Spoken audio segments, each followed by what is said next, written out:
L'endroit où vous trouverez la plupart des communications entre votre enfant et son enseignante ou enseignant, c'est Google Classroom.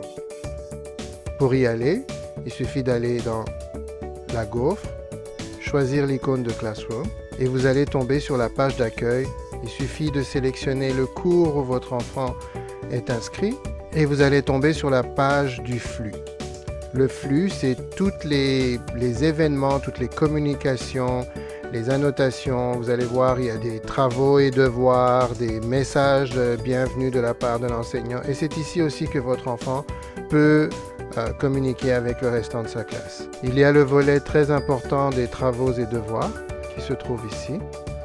Et vous allez y voir tous les travaux et devoirs concernant votre enfant.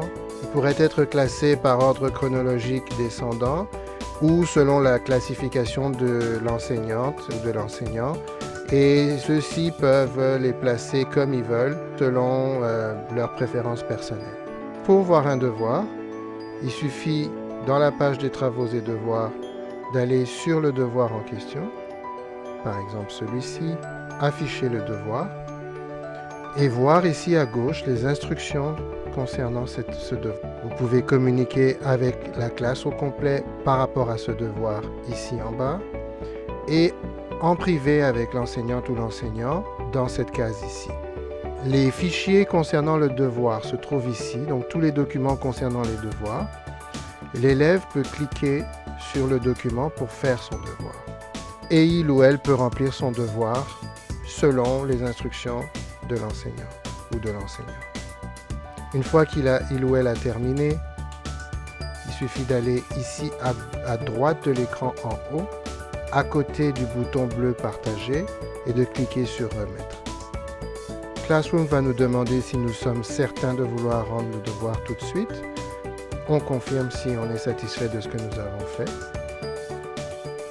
Et à ce moment-là, le devoir est remis à l'enseignant. On peut également retourner dans le flux en cliquant sur le titre de la classe et voir s'il y a d'autres communications. On peut également communiquer avec le reste de la classe et on pourrait y ajouter par exemple un lien d'une vidéo YouTube par exemple pour faire plaisir à tout le monde, etc. ou un lien ou un document qui sera annexé. Et une fois qu'on a fini, on l'a fait, on appuie sur Publier et voilà, tout le restant de la classe va voir ce message.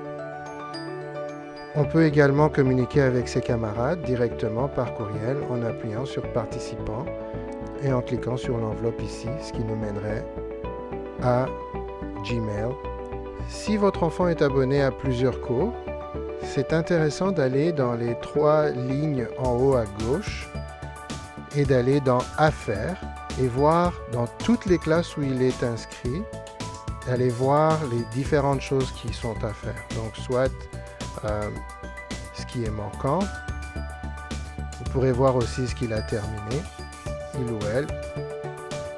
Vous pouvez tout afficher ici en bas et voir et choisir également par classe ce qu'il y a à faire. Donc c'est vraiment un bon endroit pour être en mesure de faire un suivi sur les travaux qui sont à faire, etc.